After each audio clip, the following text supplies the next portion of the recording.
Bonjour tout le monde, Denis Agré, médecin.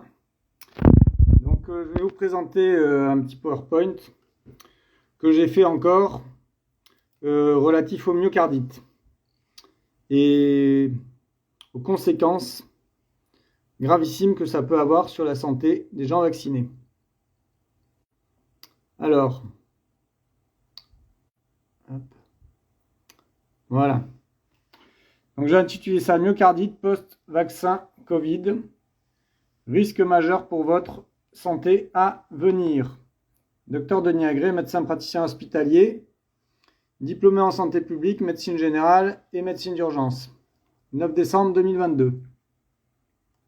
Alors, juste pour vous montrer quelques trucs, pour ma crédibilité, là vous avez ma carte d'inscription à l'ordre des médecins 2021, avec ma petite photo, voilà, au cas où il y en aurait qui douteraient, voilà, avec le numéro d'inscription au tableau, voilà. Parce que bien évidemment, je suis décrédibilisé depuis des mois sur les réseaux sociaux, dans la presse. Là, vous avez mon arrêté de praticien hospitalier. Il date un peu, puis j'étais en détachement en 2017, en santé publique, praticien hospitalier en santé publique, quand j'étais à Gap, d'accord? Monsieur Docteur Agré est promu au 7e échelon, d'accord? Si ça vous intéresse, vous avez mon CV ici, sur le site adopte-tapolitiquesanitaire.fr/point page ID égale 2. Et puis PS, post-scriptum, ils ont tenté de me décrédibiliser depuis 2 ans, 3 ans d'interdiction d'exercer en appel, donc c'est suspensif de la décision, 6 mois de prison avec sursis en appel, donc c'est suspensif aussi de la décision, et puis commission d'experts compétences devant les 3 médecins généralistes que j'ai obtenus avec brio le 1er septembre 2022 avec mon avocat, pour lequel on a un rapport circonstancié disant que je suis compétent pour exercer la médecine. Et puis comme ça ne suffisait pas, le 8 novembre 2022, on m'a envoyé devant une commission d'experts psy, je dis digne de Moscou, Russie, qui se passe en France. Et ils ont tenté de me faire taire, mais ils n'y sont pas encore arrivés. Voilà. Puisqu'il y a la liberté d'expression, il paraît, dans notre pays. Alors juste avant de parler des effets indésirables graves, parce que vous en connaissez forcément autour de vous, il y a une très belle plaquette qui a été faite, que je vous montre. Covid-19, pensez à déclarer vos effets indésirables. Et vous avez surtout, là, le site du gouvernement qui amène sur les... Vous tapez www.signalement-santé.gouv.fr et vous allez déclarer les effets indésirables graves des gens que vous connaissez. D'accord ? Alors, on a une très belle étude de la Société française de cardiologie du 24 octobre 2022 qui nous dit quoi? Qui nous dit que l'incidence, c'est le nombre de nouveaux cas de la maladie observée sur une période donnée, l'incidence des myocardites post-vaccinales est de 2,8% chez les gens qui ont eu 3 doses, d'accord? Donc je vous montre le site de la Société française de cardiologie, c'est eux qui sont en train de devenir des alerteurs, on va dire. Je l'ai déjà montré dans d'autres vidéos. Là, vous avez la date, 24 octobre 2022, d'accord? Incidence non négligeable des myocardites après 3e dose. Et puis vous avez, sous la supervision de M. Aguège, président du comité éditorial de Cardio Online à Nancy, un Guillaume Lepessec, membre du collège des cardiologues en formation, et un relecteur. Donc c'est quand même, ils sont au courant de ce qu'ils publient, d'accord? Donc en résumé, ils vous disent que l'incidence c'est 2,8%. Il y avait 22 personnes qui avaient des troponines élevées sur 777 personnes vaccinées. Dans cette population, il y avait 92% des inclus qui avaient 3 doses de vaccin, d'accord, Pfizer ou Moderna. 70% sont des femmes. Et ça, c'est pas un fait du hasard, c'est parce qu'ils ont tellement vacciné du personnel soignant. Il faut savoir que dans le personnel soignant, il y a plus de 70% de femmes, et que bien sûr, ils ont aussi vacciné les femmes enceintes, puisqu'elles étaient, entre guillemets, obligées pour aller accoucher à la maternité. Donc vous avez cardioonline.fr, vous tapez ces mots-clés dans un moteur de recherche, incidence non négligeable myocardite après 3 doses vaccin ARN messager. Alors j'en viens à quelque chose de absolument grave. Donc le dernier rapport de la NSM, détaillé par Pfizer, disponible au 8 septembre 2022. Vous voyez, on est en décembre. Il n'y a pas eu de rapport détaillé depuis. Donc on nous disait qu'avec 3 doses, il y avait 26 678 984 en France. Vous avez le détail sur ANSM, actualité, point de situation sur la surveillance des vaccins Covid, période du 22 juillet au 8 septembre, si vous voulez vérifier ces chiffres, ou sur mon site adoptapolitiquesanitaire.fr/P = 362. D'accord ? Alors, je me suis permis un petit calcul extrêmement basique. Vous me direz, l'étude de la Société française de cardiologie, ce n'est qu'une étude. Mais néanmoins, je me suis permis de servir de cette incidence.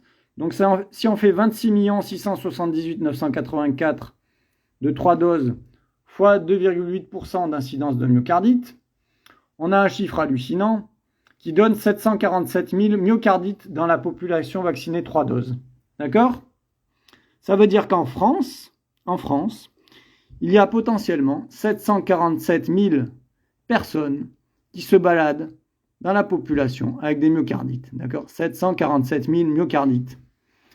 Alors, la Société française de cardiologie, très gentille, nous dit qu'il n'y a aucun décès à 30 jours de suivi du fait des myocardites et que cela nécessite une étude prospective. Ils nous disent par exemple qu'il faut mener une grande prudence concernant de possibles lésions myocardiques à répétition et leur impact sur d'éventuelles complications cardiovasculaires, comme s'ils ne savaient pas ce que ça donnait dans la population générale des myocardites. Nous savons qu'il existe des effets secondaires potentiellement graves au vaccin ARN messager contre le Covid-19, tels que des myocardites. Ils vous disent qu'ils le savent, c'est écrit. Nous savons qu'il existe des effets secondaires potentiellement graves. Alors moi je vous écris, quelle hypocrisie. Il faut arrêter les vaccins Covid. Alors je vous ai trouvé un très beau truc sur PubMed, puisque comme j'ai fait santé publique, je sais aller faire de la recherche. PubMed, c'est le site de la Bibliothèque nationale américaine qui recense tous les articles scientifiques publiés dans le monde. D'accord ? Là, vous l'avez, pubmed.ncbi.nlm.nih.gov/34 D'accord ? Vous retrouvez l'étude Mortality and ventricular arrhythmia after acute myocarditis. D'accord ? On y va. Je vais vous le faire traduit. Donc ça veut dire mortalité et arythmie ventriculaire après une myocardite aiguë. Une étude de suivi basée sur un registre national. D'accord ? C'est pas une étude tirée du chapeau. L'étude du Danemark nous donne des risques très graves de décès à 90 jours pour les myocardites hospitalisés. Alors bien évidemment, c'est pas la même fréquence puisque dans l'étude de la Société française de cardiologie, c'est pas des gens qui sont hospitalisés. Dans cette étude de suivi national basée sur des registres de patients hospitalisés pour myocardite entre 2002 et 2018 au Danemark. D'accord ? Donc ils ont fait une étude prospective longue de 16 ans. Donc ça a une grande importance. Alors voilà ce que nous dit cette étude. Ils ont inclus 2523 patients hospitalisés pour myocardite. D'accord ? Juste pour vous décrire un petit peu la population, l'âge médian était de 48 ans. D'accord ? 67% étaient des hommes. Mais dans l'étude de la Société française de cardiologie, il y a beaucoup de femmes, puisqu'il y a beaucoup de femmes qui ont été vaccinées. Ce n'est pas une histoire de gènes. Alors, les comorbidités étaient plus fréquentes, plus prononcées chez les patients atteints de myocardite que chez les témoins. Et là, on en vient au risque gravissime de myocardite. Et ça, vraiment, moi, je trouve que c'est pour ça que les conclusions de la Société française de cardiologie, elles sont totalement hypocrites. Le risque de standardiser de mortalité de myocardite hospitalisée, toutes causes confondues à 90 jours, est de 4,5%. 5%, d'accord ? Pour les patients atteints de myocardite aiguë contre 0,3% pour les témoins. C'est significatif, petit p inférieur égal à 0,001, d'accord ? Donc ça veut dire que le risque de décès chez des myocardites hospitalisés, et c'est le même risque pour des myocardites post-vaccinales, c'est 5 pour 100 personnes. D'accord? Après, on continue. Les risques standardisés à 90 jours pour les autres critères d'évaluation étaient de 5,5% pour l'insuffisance cardiaque. D'accord? 7,5% pour l'insuffisance cardiaque. Les risques de fibrillation ventriculaire, FV ou d'arrêt cardiaque, 1,9%, 2%. D'accord? Et le risque, si vous voulez appeler ça un risque, une fois que vous avez fait une fibrillation ventriculaire et que vous n'êtes pas décédé quand vous a récupéré, on peut vous mettre un DAI, un défibrillateur implantable, défibrillateur automatisé. D'accord? Donc on vous met une petite pile qui peut vous envoyer des chocs électriques. Le risque, c'est 1,6%. Et voilà, tout ça, c'est significatif. D'accord? Voilà. Donc ça, c'est gravissime. Ça vous dit que des myocardites, il y en a potentiellement un nombre hallucinant si on se réfère à l'incidence publiée dans la Société française de cardiologie. 747 000 myocardites en population générale en France, et que vous avez des risques d'insuffisance cardiaque, de fibrillation ventriculaire, d'arrêt cardiaque, éventuellement de vous mettre des pacemakers ou des défibrillateurs implantables. Est-ce que vous voulez ça pour vous demain dans vos vies? Alors, on continue. Alors, ce qui est incroyable, c'est que certains seraient tentés de vous proposer des tests génétiques pour cacher la responsabilité de ces vaccins. Et vous avez par exemple, notamment sur le site de ottawaheart.canada, que je vous montre, mais il y a la même chose aussi en France. Là, sur ce beau site, Institut de cardiologie de l'Université d'Ottawa, cardiopathie héréditaire. On vous propose de vous faire des tests génétiques et à la fin de conclure, on recommande aux membres de la famille de victimes de décès soudains d'origine cardiaque, et notamment quand il y a des décès soudains d'origine cardiaque après vaccination, de se prêter à un dépistage. Mais ça aussi, c'est une belle hypocrisie. Si l'on estime que les proches sont porteurs d'une mutation qui leur fait courir un risque d'incident cardiaque similaire, on leur offrira, cadeau, c'est cadeau de Noël, diverses options thérapeutiques à visée préventive, des médicaments ou des dispositifs implantables, entre autres. D'accord? Voilà là où on veut vous amener. Éloquent. Alors moi je vous dis une chose. La prévention primaire et secondaire, c'est d'arrêter les vaccins du Covid en commençant par les moins de 30 ans, puisque évidemment il y a plus de risques malheureusement de myocardite et de décès chez les jeunes. C'est montré.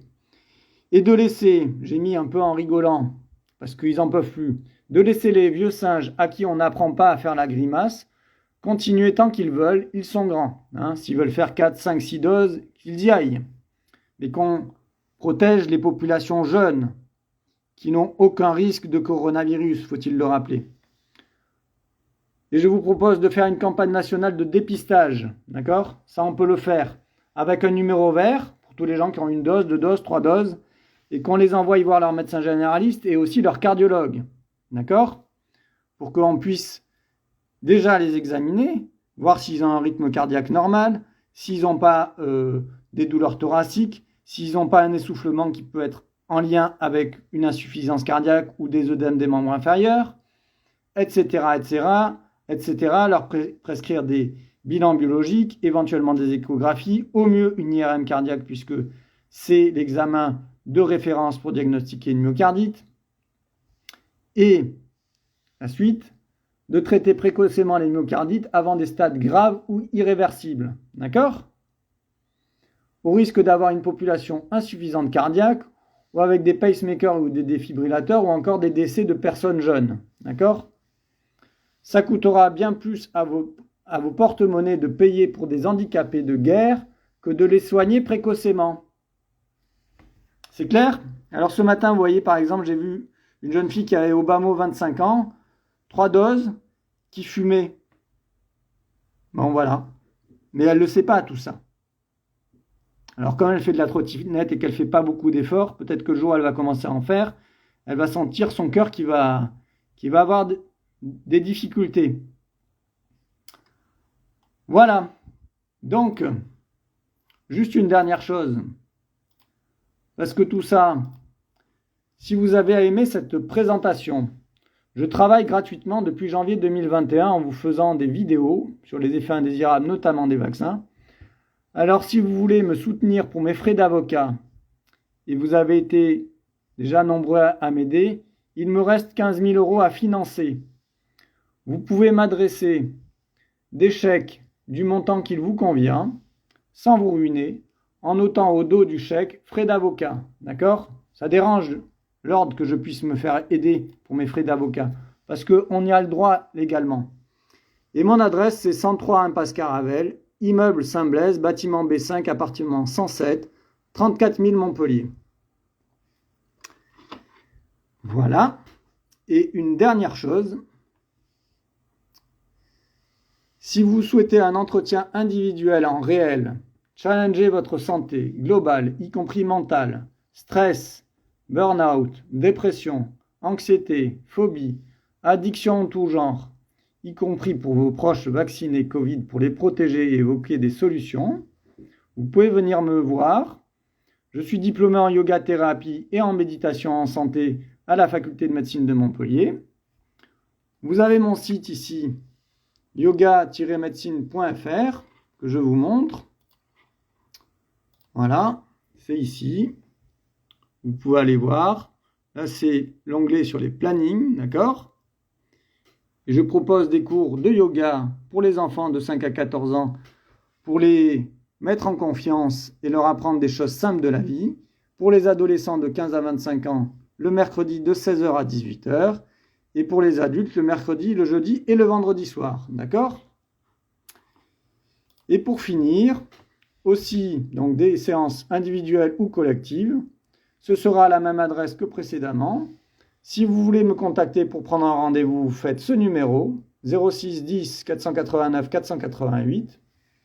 Et s'il vous plaît, vous m'envoyez plutôt un SMS avec vos noms et prénoms et les créneaux souhaités. Voilà un peu où on en est. Au 9 décembre 2022, le plus beau cadeau qu'on pourra faire à nos enfants et aux populations jeunes, c'est d'arrêter ces vaccins Covid avant Noël. Merci nos élus, les maires et les députés de vous responsabiliser et d'en parler urgemment à l'Assemblée nationale. Je pense qu'il n'y a pas d'autre chose à dire. Passez de bonnes fêtes autant que possible, vu que la période risque d'être difficile pour certains. Et allez voir vos médecins, peut-être en leur montrant cette vidéo. Ça responsabilisera vos médecins. À très bientôt et merci.